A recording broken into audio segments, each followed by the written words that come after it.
Guys, Missy Walden at New Construction this morning. I just wanted to remind you what a great opportunity new construction is. So you might want to think about this. If you don't need a roof over your head immediately, and if you do, they actually have specs. Sometimes somebody's financing is falling apart, and some of the builders are doing specs. So they're building them out, they're picking out the interiors so they're beautiful.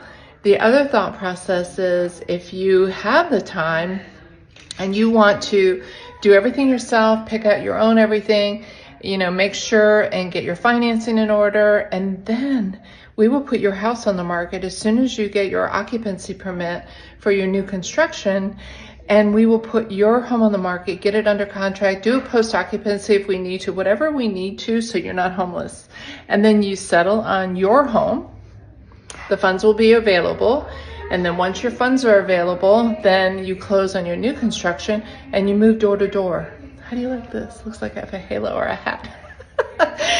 Anyway, new construction. If you guys have questions, we're going to post some links here in the newsletter for you all, and don't hesitate to give me a shout. You guys just need to know all your options, and one of your great options right now is new constructions because they're paying closing costs and they're doing buy downs on your interest rate. If you want to know more, don't hesitate to reach out. Bye, y'all.